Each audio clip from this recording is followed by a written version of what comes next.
and welcome to Wisdom Seeker Live podcast. Glad to have you today. Hope that you will take the time to join us. Hope that you will also engage with us because you're the important factor in this podcast, and like to hear from you, hear your comments, your questions, and so on. So, as always, feel free to chime in. As you join us, hope that you will let us know where you join from. It's always interesting to find out where people are from and really enjoy that. And as always, I like to lead in with just a explanation of how we see wisdom here on Wisdom Seeker Live. We see wisdom as a journey, and it starts with gaining knowledge, which is something, if we give it just a little bit of effort, we can do that. A lot of opportunity to pick up knowledge along the way. Now, one thing, as always, I like to mention, knowledge is great because it's a start towards our journey to gain wisdom, but that's not where our power is. Our power is as we grow into and gain understanding, and which is second step in this journey. Gaining understanding is applying knowledge into our life, using that to hopefully make better decisions and move forward with that. And then the third step in the journey, which is the key step, is when we begin to see the world, our life, others from a bigger perspective, especially outside of ourselves. It's important that we understand that our decisions not only affect us, but also affect others in the world around us. And for those of us that are people of faith, it is a time where we begin to see things through God's eyes, so that we really have a better view of what's going on. And the value of that is hopefully we make better choices, both for ourselves and for the others around us. And so I am really honored that we've got a special guest today, Bret Packard. And Bret has risen very early. He's on the West Coast, U.S. So let me bring Bret on and let him tell you about himself. Welcome, Bret. Glad to have you this morning. And go ahead and shout out to Mario and Eunice. They're a couple of our regulars, Bret. And so tell the audience about yourself and maybe a bit about your wisdom journey. Let us get to know you a bit. Well, great. Well, thank you, Kevin, and good morning to you. And I know that we have a bit of a global audience, so I know Ed, Mario, and Eunice as well, and hopefully a lot of others tuning in. And so good afternoon, if that's where you're at as well. And so I really pleased to be here, and actually Ed, Mario connected you and I, Kevin, on as an idea for this program. So I think that's wonderful, and I'm very grateful to him for that. But and Eunice is there every day, inspiring and bringing a smile to my face during ups and downs. And we'll probably talk about some of that on this program as well. But it's really, Eunice is a great example of somebody that when you're going through something, if you are able to engage with somebody else that doesn't know what you're going through, it can be quite helpful to just see that little shot of inspiration. So I appreciate that about Eunice as well. Yeah. So Eunice, it's great to, Eunice, great encourager. Great encourager. Known one another now for quite a while, and yes, she's a great encourager, no doubt. Yeah, that's terrific. So I'm really happy to be here today, and so a little bit about my journey. So I'm from North America, from the U.S., specifically Oklahoma. Born in Kansas City, Missouri, and but pretty much grew up in the I was born in 1964, so I'm 58 now. So just to give everybody a sense of my journey. So a lot of my formative years, Kevin, were in the 1970s. And a lot of the stuff that I talk about that people hearing, the people that know me that might be watching this, they're going to say, oh, maybe that's where he gets some of these these ideas from? I grew up in the 70s where radio was one of the main streams for listening to music and listening to news. And there's one time, and there's a concept I use all the time that my dad told me. I remember it was a Sunday afternoon, and my dad, I don't know what we were doing, but he sat back in his chair and he said, Brett, he said, what's amazing? He said, in our backyard, there are thousands of radio signals all over the place. And all we have to do is put up an antenna. There's no internet back then, by the way. So we're talking the 70s. So I got to bring the younger crew watching this back to that era. Yeah. And, you put up the antenna and you get a receiver and we can get them. And if you want to get the signals beyond what's in our backyard, there are signals from all over the world in our backyard. And it's called a shortwave radio. Yeah. But we got to put up one of these really big antennas to get that. And it's a whole process anyway. So that's the era I grew up in, and going to a place called Radio Shack, which was the Radio Shack. It was a 70s version of an Apple store, let's say, right, Kevin? Would you agree? Yeah, that's getting close. Yeah. For me anyway, I would walk into that store and I couldn't wait to just walk in that store and just see these little things here. And I was never one to be infatuated by gadgets, but I was a little kid. So anyway, that was the era I grew up in. Did we have TV? We had TV. We had video cassettes to record things and Betamax and all that. But the radio really resonated with me. And I'll pause right there and say, why am I telling this on your program today? Well, I believe, and I've learned over the years, and that success or anything that a person desires in life is something that they attract. It's not something to chase. Okay. And so let's go back to the radio. You put up your antenna. So we as humans can put up our antenna, and and once we got that antenna up, meaning our antenna is working on ourselves to build our skills, to build whatever we're trying to receive. And then the receiver is obviously our brain. How do we then either enjoy what is coming in, or how do we consume material, or how do we consume Kevin and Bret talking on a Monday morning, and that's the receiver. And so what I learned in business, and I'll walk you through my business journey, is that principle from that afternoon with my father. Since a very young age, I learned never to chase anything I wanted. And I learned rather work on myself, which is putting up the antenna. And it may take time, it may take patience, or it does. It takes a lot of hard work, but I can receive what I put out there.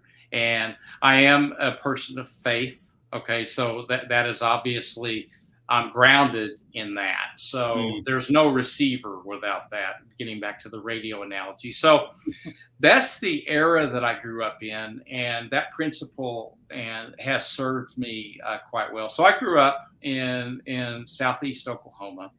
I went to junior college for a couple of years, a place called Paris, Texas, for engineering. I was going to be an engineer and make these radios. There you go. They improved them, right? Yeah, so I did the whole bit, and I went through, I think, calculus 4, something like that, and all sort of fluid dynamics and all of this stuff.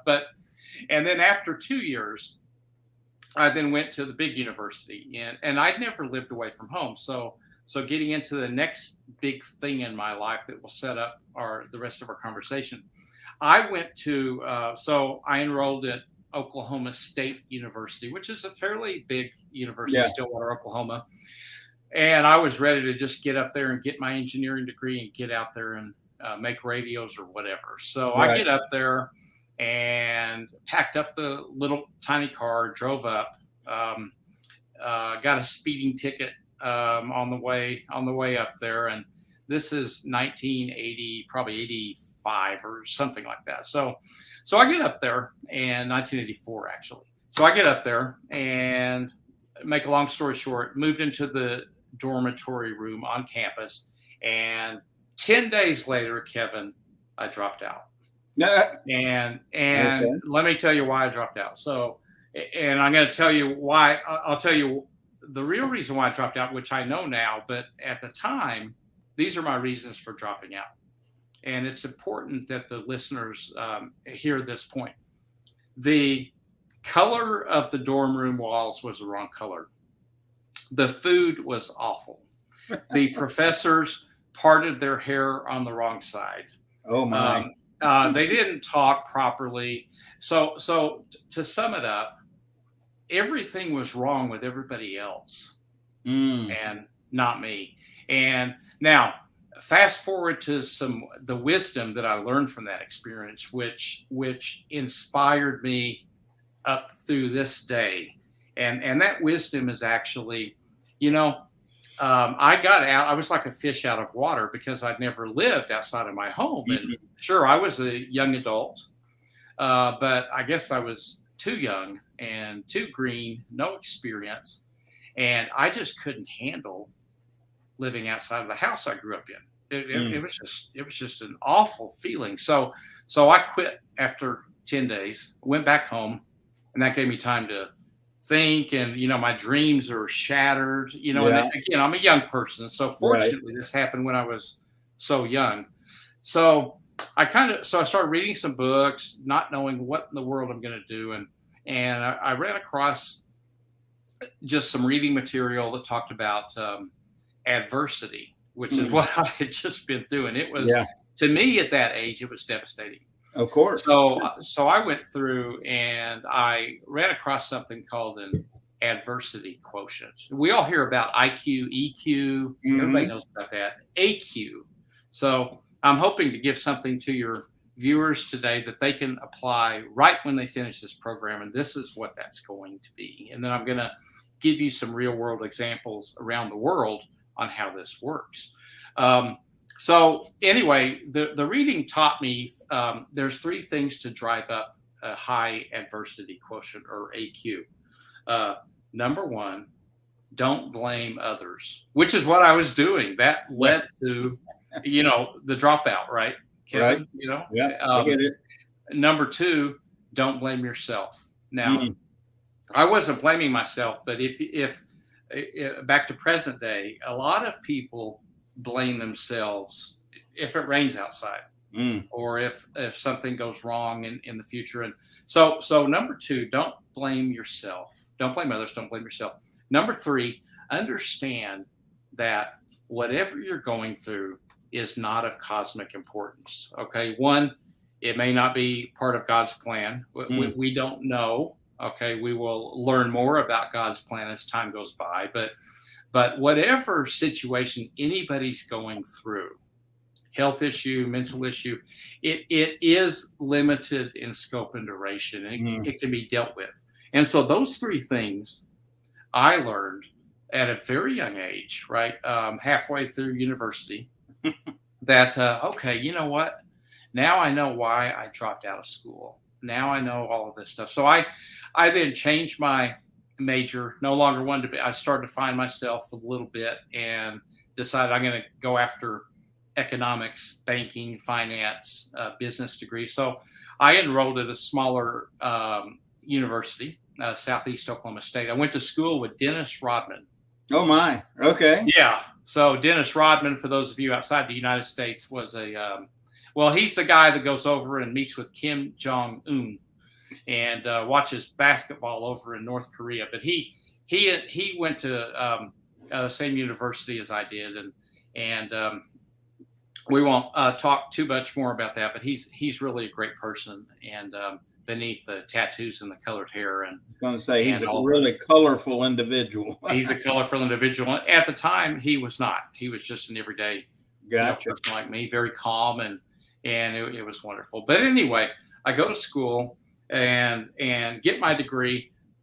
I was motivated after what had happened to me before. Sailed through straight A's in my major, and graduated with a degree in banking and finance, and basically went to. Then it was time to go to the job market. So Dallas, Texas was the target. And that's because it was kind of is a big metropolitan city, and I get a job there. I got my degree, right, Kevin? So I started applying at banks. And now 1987, Dallas, the state of Texas, its economy was quite different than it is today. It was all oil dependent. Right. So, and the price of oil, if you go back and look in 1987, it wasn't so good. So banks were actually failing at the time, and the savings and loan crisis hit California. So it wasn't a good time to really be in the market. So I applied 24 banks, and I got 24 declines after doing all this. So, but I tell you what, I had learned about that adversity quotient, and so I wasn't going to blame the price of oil. I wasn't going to blame myself. And I knew that I could get that job. And my dad told me one day, he said, Bret, all it takes is one. You don't need 20. You don't need 20 jobs, right? So all it takes is one. And he smiled. So I kept going. So, but it just didn't. It wasn't working out. And Kevin, I remember I put those 24 letters on the wall of my bedroom at home as a motivator. And so, but it just wasn't. They didn't want to pick up anybody with no experience, right? My only experience was the head photographer for the local newspaper. And my only job, Kevin, at that newspaper was to get a front page picture every day for the paper in a small town. And that was my experience. And that was a wonderful experience. But I was, starting to drift a little bit, but I kept going. So one night, my parents and I, we flipped a coin and said, we got to change the game up here.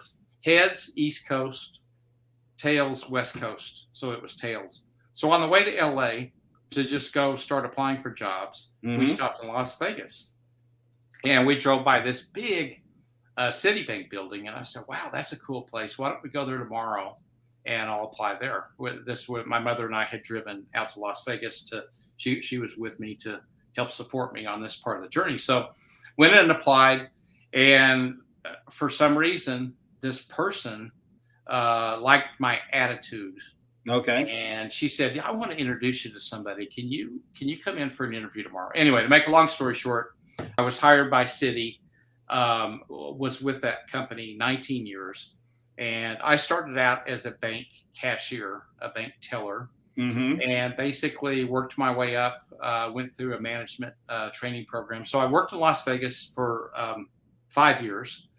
And then I got a call from a San Francisco office and anyway, got promoted up there to the Bay Area, worked up there in a retail branch network, ran a group of branches in the East Bay of San Francisco and did numerous other jobs for 7 years. And then I was made redundant. In 1998, there was reorganization, change at the top, and we want to keep you, Bret, but your current job is not part of the new design, so we'll help you find something. So within a day, I got a call from one of my former bosses who had landed in Singapore, and he said, I'd like for you to come out here and help us. It was Singapore, 1990. Asia, 1997. Was the Asian financial crisis. It was a big one. And it started in Thailand with the currency blowing up. And so this is 1998. So they wanted somebody to come in the aftermath of that to help build sales culture and sales processes. So I went and I did that. It was wonderful. And then I got noticed, and in Japan, somebody resigned up there and basically said, hey, why don't you come up here and oversee the business? Anyway, that turned into what I thought would be a 2-week type of assignment, turned into 6 years in Japan. And I ran a huge business, a $325 million profit business, distribution and wealth management. A great team, did some wonderful things. We had 2 women running our branch network in Japan at the time. And I remember after 2 weeks, Kevin, I made my way around meeting people, and I said, "Why are there only 2 women?" And everybody looked at me kind of crazy. Well, that's just the way that it is. We're lucky to have 2. And, for those of you that aren't aware, Japan is one of the countries in the world that women are at a big disadvantage in business. And anyway, we fast forward. That didn't settle well with me. So we had about half the branch managers 18 months later with women, and that was amazing. And our performance was truly incredible during that journey. But I had the regulator come in, and they said, we want to look at how you're appointing people. They were uncomfortable with appointing so many women. And that's the culture. So as you work in different countries, and Ed Mario, Eunice, we got Nigeria and Brazil, every country has a different culture. So I'm a US person, and I'm getting out there saying 2 women, that's not right. So, and it was very difficult to make those changes, but we got it done. So the regulator comes in and starts to inspect how I'm appointing these women. But that's very normal for Japan. So it's not, it's not like, wow, that's crazy they would do that. But I'm telling this part of the story because, a person might hear something today in the year 2022, and they might think, wow, that's crazy, but it may not be. It might be the normal. So it's important to understand culture and how things work. It's like handing a business card to somebody in Asia. A business card, the old-fashioned, Kevin, business card is sacred in Asia. So there's a proper way to hand that card to somebody. You slap that card on the table, you've insulted them. Okay, and they hand you their card, and you should read it. Okay, don't just take the card like you would in the U.S. and put it in your pocket. That would insult somebody. So these little cultural things, I was able to. So I'll kind of speed things up now so we can get into some questions and dialogue. But basically, 7 years in Japan. I then got promoted to go back to Singapore for the second time to run 12 countries, wealth management across Asia.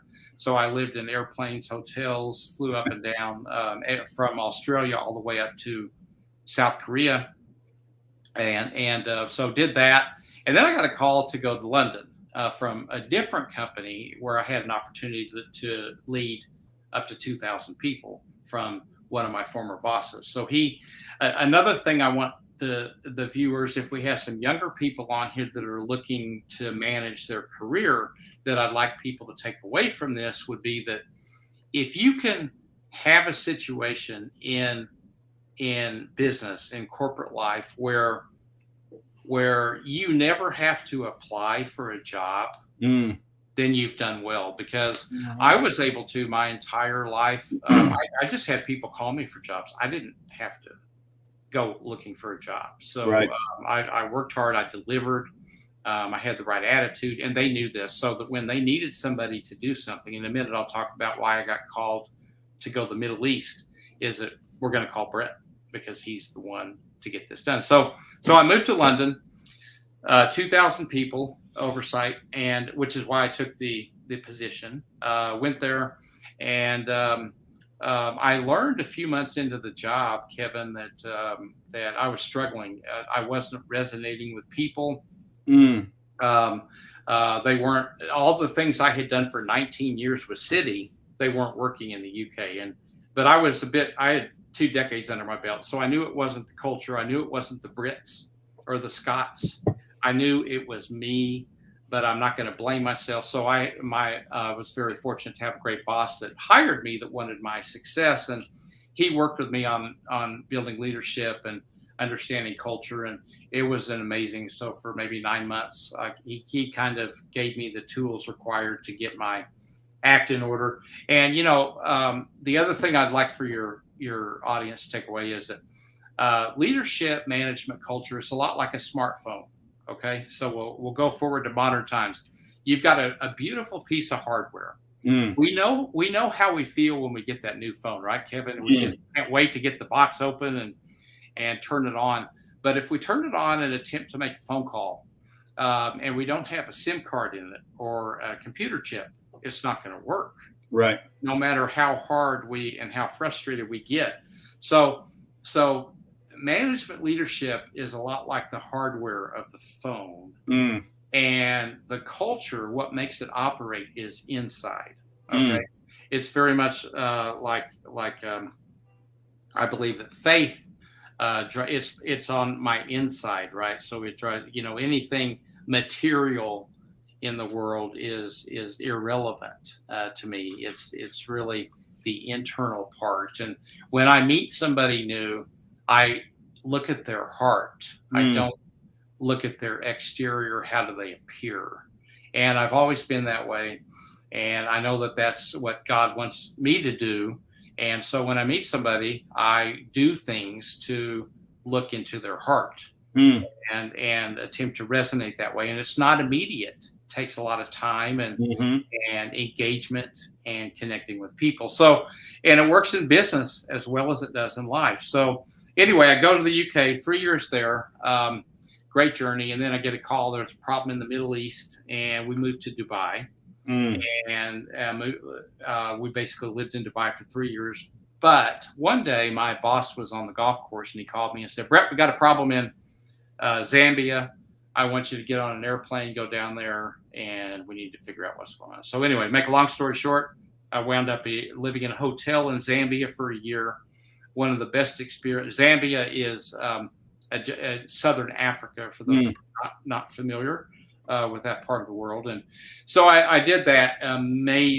Just an amazing place as well. And one of my legacies I tell people I'm the proudest of is that I have a few ladies from that time in Zambia, Kevin, that they text me every morning and say, good morning, Bret. How are you doing? Wishing you a great day. God bless you. And on Sundays, they'll text me heading off to church and wishing you and your family a great Sunday.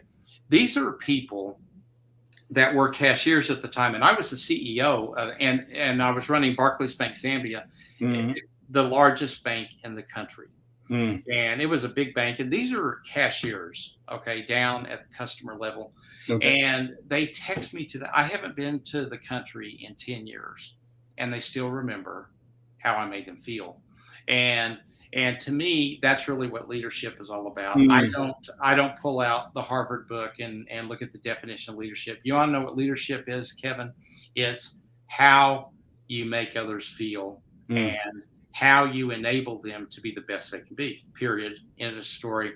Nobody's been able to show that to me in a book yet. And so that's a key thing that I've learned as well. But I became an expert in crisis and turning around big businesses. And I used the AQ that I spoke about earlier with ultimately tens of thousands of people to help them understand that a lot of adversity is really your mindset and how you deal with it.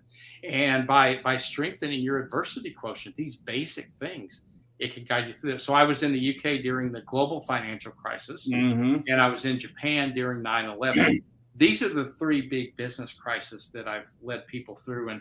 And we actually didn't suffer our business. We had a lot of turbulence and it was rocky, but we gained market share in all three of those crises because our teams were ready to handle adversity. It was just BAU, something adverse. And even today, I don't wake up every day looking for adversity.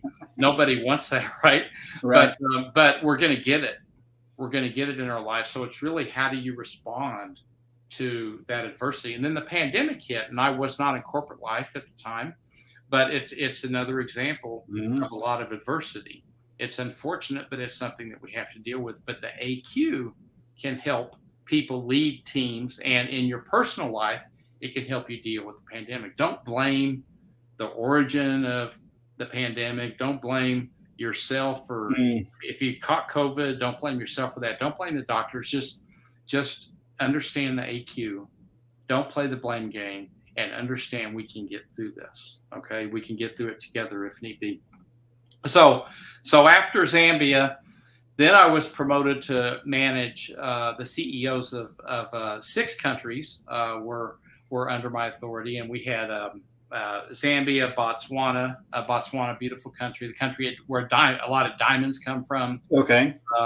Zimbabwe, Namibia, Tanzania, and Mozambique. So I oversaw those countries as well, and it was great, and made some great hires. These people are doing incredibly well on the continent now, and Africa is just a wonderful place. So 2012, 2011, my wife and I she was still living up in Dubai. So she bought a house in Las Vegas in 2011.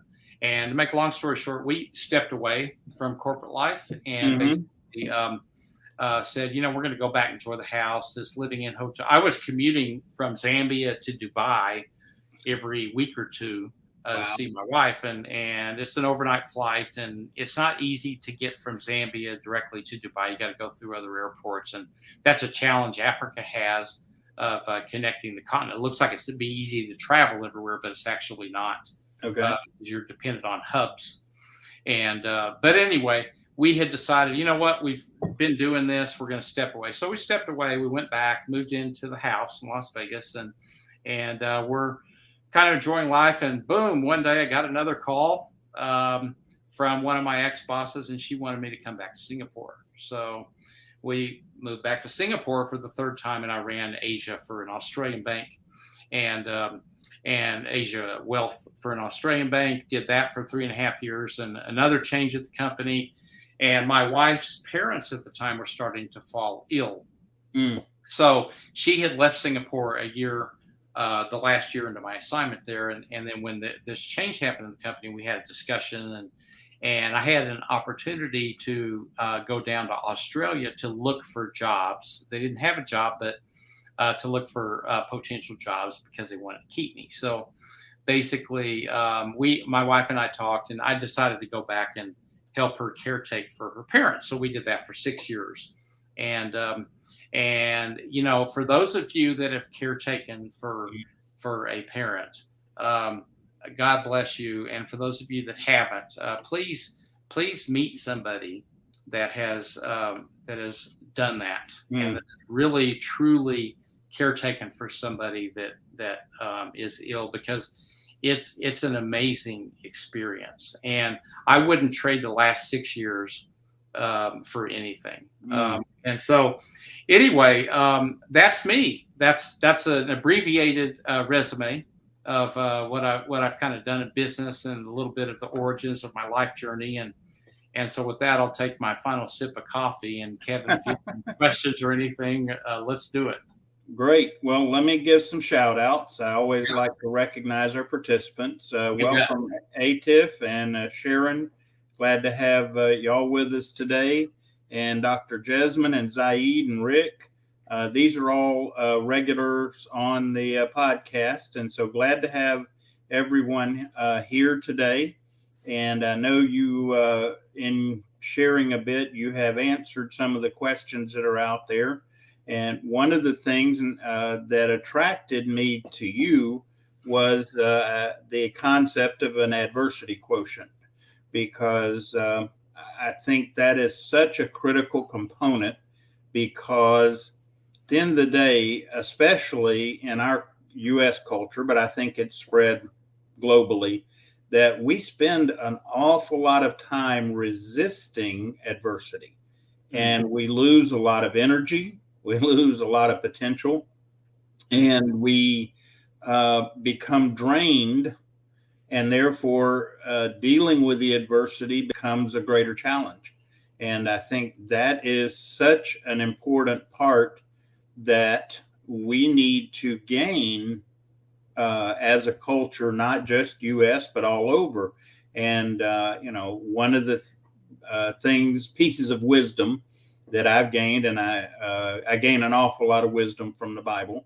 And there is a number of verses dealing with adversity, but one of the better known ones is in the book of James. And it says, "Count it all joy when you encounter various trials." And it is goes to attitude. It doesn't say, just hold on, it'll all be better. It says you've got to have the right attitude when you encounter adversity.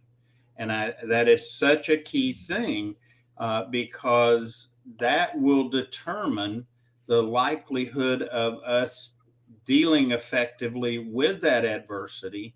And that verse also goes on to say that the value of counting it joy is that the adversity, if we have the right attitude, will teach us. It will have good effect for us in the end.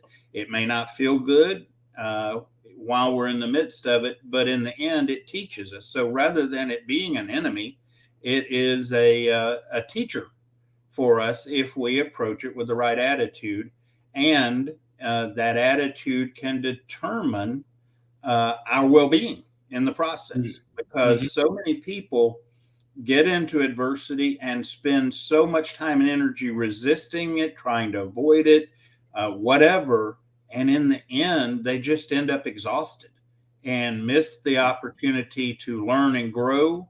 And it is such a key piece of what we need to understand. And ultimately, if we allow it to teach us, it is a part in gaining wisdom. It is one of the core components. It just, when we approach it, and again, we are thankful. And one of the things that I share with people is we don't have to be thankful for it, because it may not feel good. It may not be easy. But if we remain thankful in it, okay, gratitude. And so when you start talking about adversity quotient, I'm going, yeah, we've got to develop that adversity quotient. We've got to learn, rather than how to avoid adversity, how to deal with it, because we've been around a while, and we can pretty much guarantee folks adversity's coming. It's part of life, and it's not a bad thing. If we approach it well, it's a really, really good thing. And we can grow, we can learn, and we can become wiser as a result. Plus, Bret and I were talking backstage, if you will, before we went live, about how we can use that adversity and experience going through it to help with other people. And so, yeah, that's so important. Wanted to, go back to a couple of the questions that, let's see here. Eunice asked, and I think you touched on this, but get you to dig into that. How does culture influence who you are? Yeah, great question, Eunice, and a lot of it. So how does culture influence who you are? So every day, today I'm watching the sunrise out my window in Las Vegas. Right, that sun's going to come up every day. Some days it may have clouds out there, and some days it may be a beautiful day that's been created, right, with no clouds, which is today. So, but nevertheless, that sun is up there, right? And so, but the environment down here on the ground, right, might be very different. Maybe it's going to be cold and rainy or sunshine. So that's the story I'll use to set the backdrop for culture. It's our environment that we're dealing with. It's how we feel. Am I in a good mood today or a bad mood today, or what's going on here? And I prefer the sunshine, and I prefer not to have a thunderstorm, for example, right? So that's really the culture. So, how we respond to that becomes a challenge, and that's your question. So, think about taking off in an airplane on a stormy day, and it's like, oh, I hope we make it in the air okay and everything, and we make it to Chicago, or we make it to Hong Kong. Okay, so within 10 minutes of takeoff, you're going to go from one of the ugliest days, i.e. bad culture, to beautiful blue sky. hopefully smooth, right? Mm-hmm. And here's the point: is that that's blue sky is there. It's a constant. Maybe you can't see it, but you can have. So this is another kind of. I use a lot of silly analogies. This is probably one of them, Kevin, on how to see things that might not be there, and that's really what faith is about, right? So how do you see something that maybe you can't see it now, but you know it's there? And using the airplane analogy, which everybody of any faith-based can understand, that blue sky's up there, so that pilot's going to find it. So we as humans, to get back to your question, need to have confidence that the way that we feel, i.e. the culture, because culture does influence the way we feel. And you may have a toxic culture, you may have a warm and loving culture, but it does impact how we feel. But how we respond is crucial, and you've got to have faith in something, right? So to me, it's God. Okay. To another person, it may not be that. It may be have faith in myself, right? To another person, they may want to have faith in somebody else, right? So, but have faith and believe in something, right? There are a lot of people I know, Kevin, that don't believe in anything. Yeah. And, I think what we can all do is to, but yet they're dealing, back to Eunice's point, they're dealing with the same type of culture or environment, another word for culture, that we're all dealing with. And whether you're in business or in life, one of the jobs that we as humans can do is to help those people find the way. And to help them build a belief that, there is blue sky out there. I know you don't believe me right now, and I'm sorry it rained, and I can't really control that. But let me tell you that there will be some blue skies. Or if you're in the cold, dark winter, spring will come, right? So let's get through this, and let's see what we can do here in the winter to get ready for the spring, et cetera, et cetera.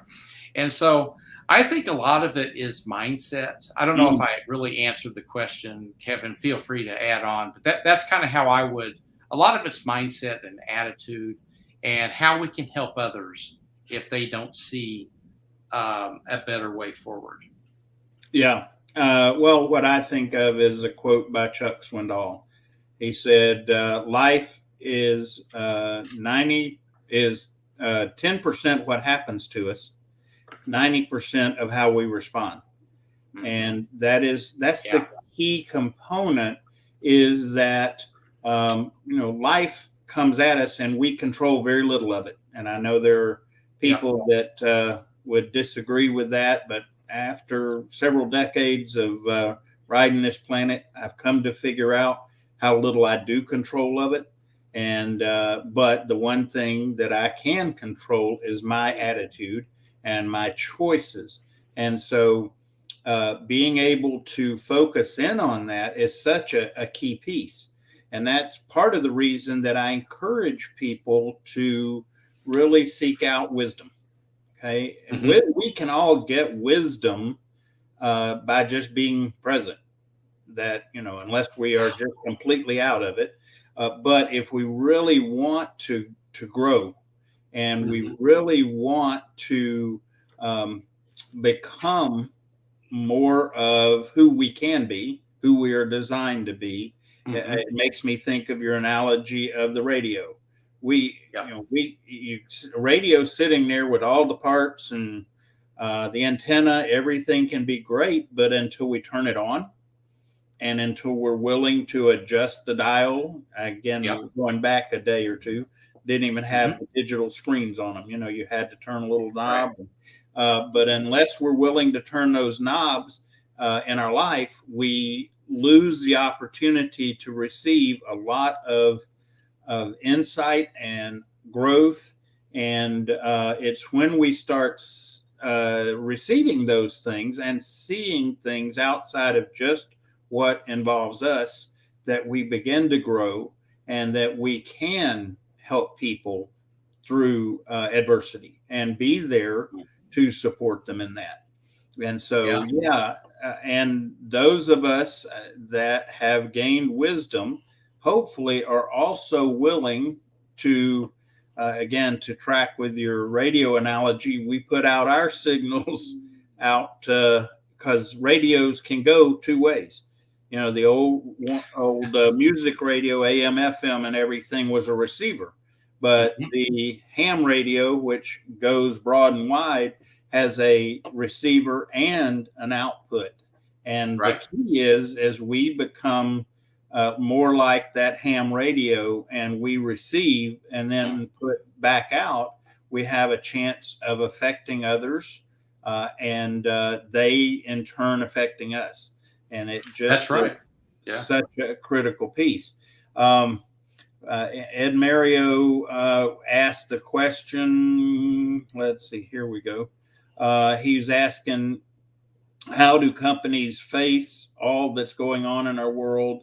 And, how do we deal with that?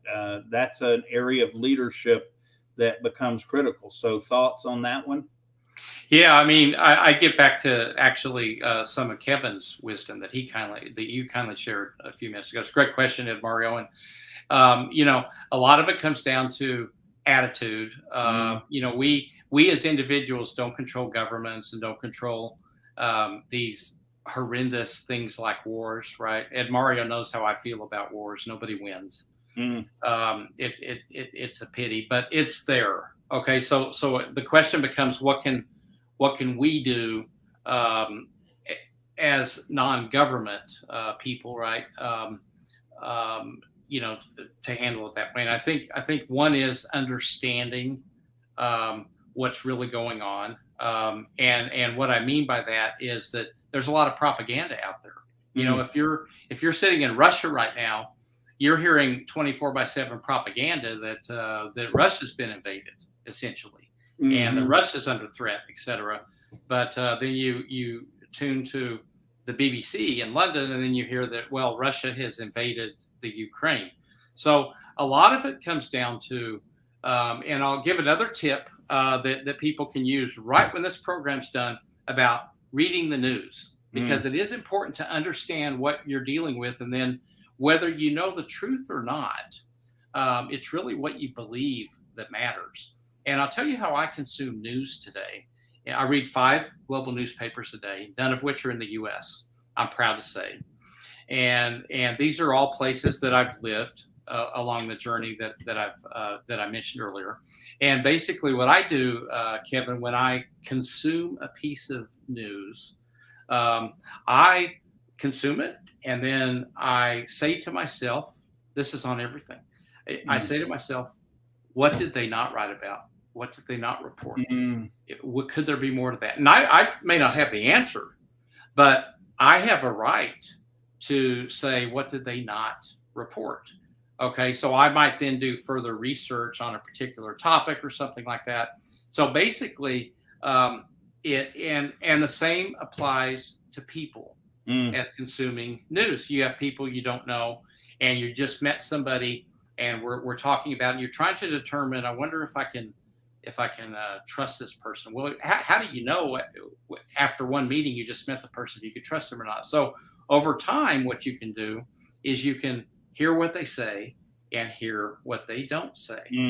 And I over the years trained myself how to do this, and that's how I consume news. So back to Ed Mario, I'm not avoiding your question, but I would say try to understand the topic, whether it's war or the pandemic, as best you can, because you'll get all kinds of different views on the pandemic. I think everybody agrees it's pandemic, but so many differences: vaccinated, not vaccinated.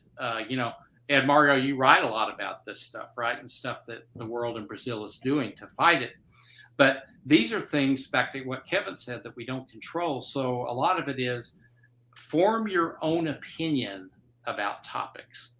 And then it becomes clearer on what you can do about it. Okay, nobody can solve the pandemic, but if you can study the pros and cons of a vaccine, right, then what you can do is you can then decide for yourself how that's going to operate. So I think it's important to have an opinion, to seek information, and when you're listening, listen to what's being said, but listen to what also is not being said. Does that make sense, Kevin? Yeah. Oh, yeah. It's and again, to me, it goes back to a lens of wisdom. Okay, look beyond what's right around me.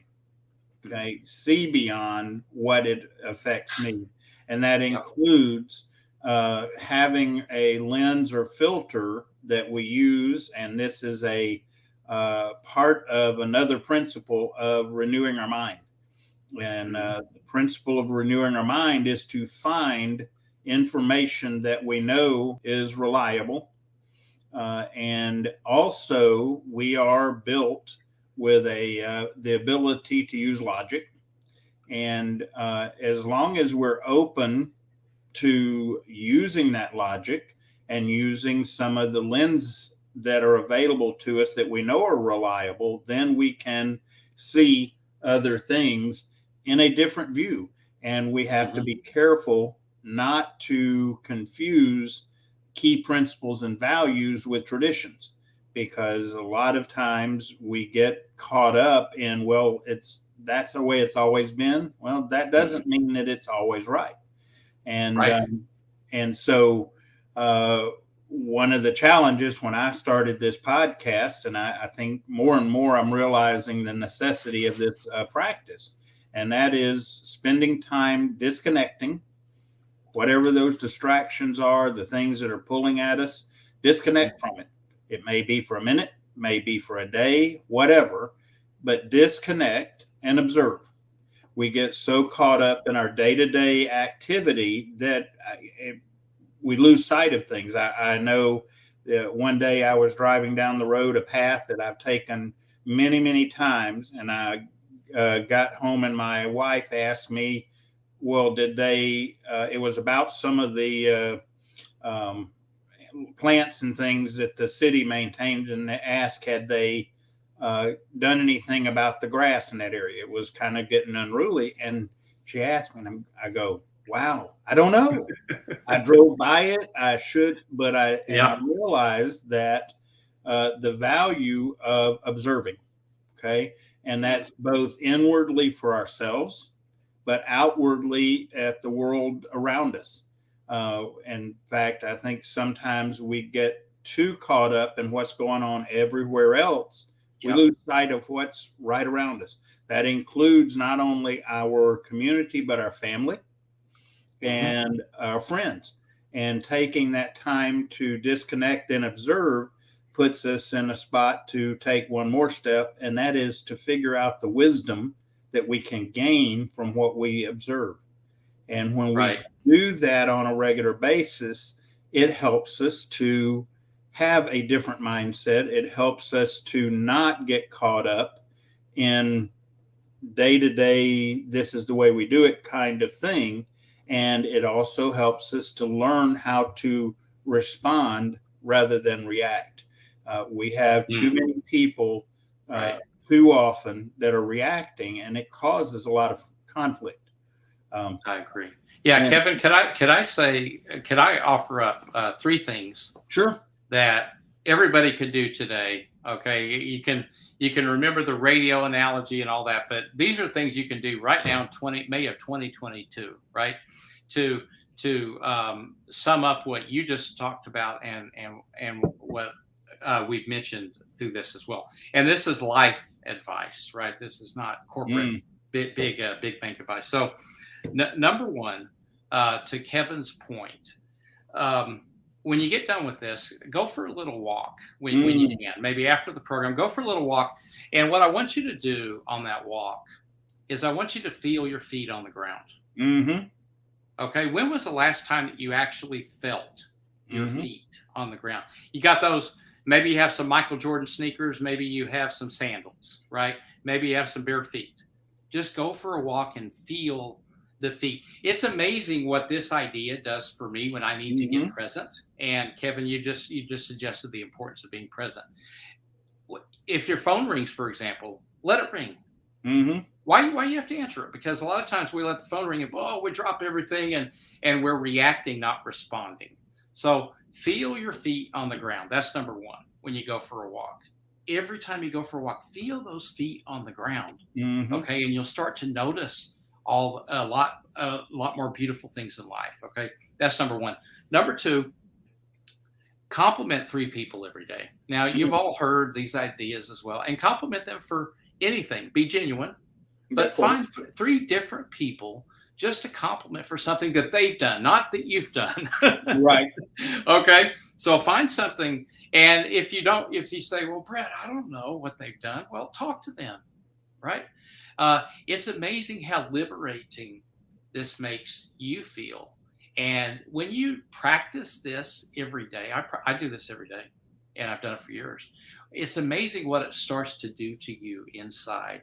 And it will positively impact things that Kevin and I have talked about here, like your attitude, your performance, if you're at work, just your outlook on a rainy day. It's amazing what that does for you. Kevin mentioned gratitude earlier in the day. So gratitude, I completely agree. We should all, we're all grateful. But find 3 people to compliment something for they've done. Last one, okay, tell one person, just one person, to do the same thing on complimenting 3 people. Okay. And then you're going to help. I work with leaders that grow leaders. I'm not a consultant. I'm not a leadership coach. And I've got a lot of wisdom all tidied up in my career. But I'm interested in working with people that can help to grow leaders. So using a village analogy, a village to flourish has to have leaders today and tomorrow. And so if I'm going to teach you, Kevin, how to fish as a manager, hey, Kevin, I'll get the fish today. Don't worry about it. Well, a leader that grows leaders is going to say, hey, Kevin, here's a fishing pole. Here's the bait. Let's go together. I'm going to teach you how to fish. And once you learn how to do that, I'm then going to go help people harvest. Okay. And you're going to do the fish. And so what I've done is I've now created a leader in Kevin who can catch fish. I can now rely on Kevin. That's what leaders do. They work with other people. So as a leader, and those of you watching this, compliment 3 people a day, but also what I'd like for you to do, just one person every day. Okay. Spread this word to them. Right. And everybody will feel wonderful about it. Right. And you'll start to shape, back to Ed Mario's question about all the terrible things going on in the world. This is 100% controllable by all of us, and it will put everybody in a great mood. Yeah. One of the things that my business partner and I talk about all the time, 3 questions. Can I control it? No. Go to the next question. Can I influence it? No. Then the last step is let go of it. Because at the end of the day, we spend way too much time trying and energy, emotional, mental, trying to deal with things that we have no control or influence over. And unfortunately, quite often it ends up that the things we can control and influence get left out. And that creates problems for us. Yeah, you're right. Embrace it. To sum up, embrace it. Don't go out and cause it, but embrace it, and you can deal with it. And I hope you picked up some tips on this, that with that adversity and that mindset. And Kevin talked a lot about attitude, right? You can not only get through it, but you can thrive during the actual adversity. So don't be afraid of it. Yeah. And by the way, a lot of the audience have really resonated with your comments, Bret, in a lot of different ways. In fact, some comments about having you back again. So maybe if your schedule allows, maybe we should have another session sometime, dig into some additional areas. You bet. Yeah. And I appreciate you being here today. And again, for those that didn't pick up on it, Bret's woke up very early this morning, and I appreciate that effort. And happy to do it. So, any parting comment before we wind up, Bret? Well, I would say that maybe one thing that I didn't say, and I'll close with this. So back in 1988, so a year into my career, I was fortunate enough to attend a Jim Rohn seminar. Mm. Jim Rohn is the mentor of Tony Robbins, for those of Mm-hmm. you that don't know Jim Rohn. Anyway, one of the things that Jim Rohn says, and I'd encourage everybody to watch his YouTube videos, they're incredibly inspirational. He says, don't treat your brain like a filing cabinet. Write it down. So I kept journals, right? And from that day forward, and it's 89 books. It's 30 years working across 30 countries and concepts. So when people see my LinkedIn posts and they wonder, where did that come from? Well, if you look, it came from the journals. So keep a journal, write it down, because, this is Bret, after 30-year corporate career. But if you don't have a journal, start one today. Start it today, because in the future, your families will have a great library. You'll have just imagine my library. They said, Bret, how do you think about these things that you're posting about? Well, I got a treasure of 89 books.